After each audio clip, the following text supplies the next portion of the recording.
Medicare is our solemn pledge, our pledge of stability for our seniors. They've paid into the system, and they know, and we want them to get everything they deserve out of it. What we are promising with our new legislation is the following: better benefits, closing the donut hole and lowering drug cost, ensuring free preventive care and better primary care. Number one, better benefits. 2, guaranteed access to your doctors for our seniors, eliminating the 21% pay cut your doctor was facing for Medicare reimbursements, ensuring that these doctors will be able to care for our seniors, especially in rural areas. And 3rd, better benefits, guaranteed access to your doctors, and 3rd, extended financial stability of Medicare, extending the solvency of Medicare Trust Fund for 5 years, cutting waste, fraud, and abuse in Medicare, and reinvesting those savings in benefit improvements, and focusing healthcare dollars on care and benefits instead of overpayments to private insurance companies. This is the gavel I used when I presided over the House when we passed Medicare in 1965.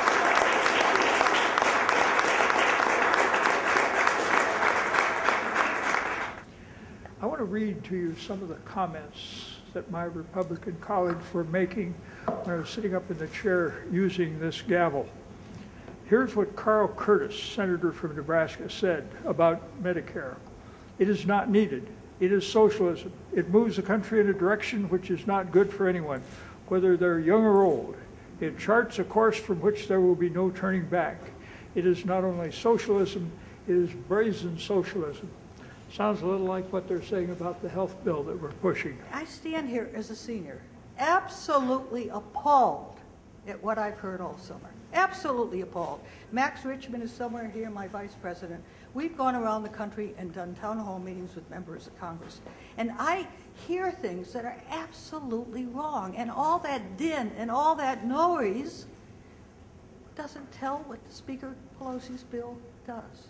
And so that's why I am here today, to make sure that seniors understand what is going on right now.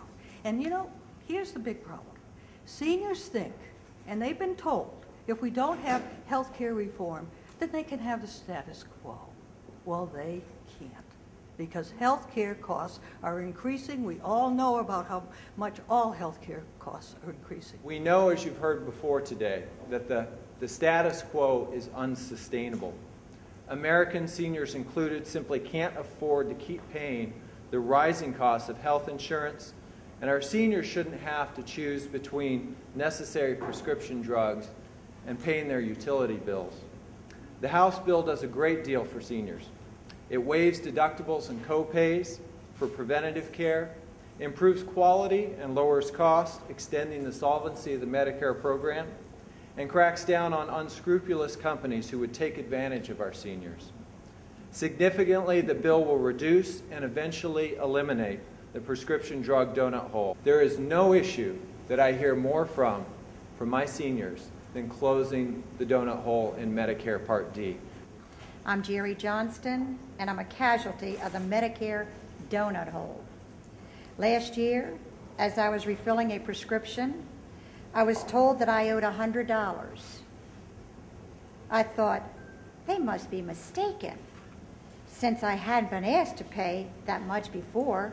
But no, I was told I was in the donut hole, and if I wanted to get my pain relief for my back, I would have to pay the $100. It was a terrible surprise because I didn't have room in my budget to pay for the medicine that allows me to manage my chronic back pain. I was torn between going without the prescription and coping with the pain or putting the charge on my credit card and hoping I could work out something later. I'm glad to be here today to speak for the millions of seniors who understand that we can't reform Medicare and solve the donut hole problem unless we address the health care reform bill overall. Most seniors are on fixed incomes, as myself, and don't have a lot of options when it comes to paying their rising health cost bills. We need reform now. Thank you so much.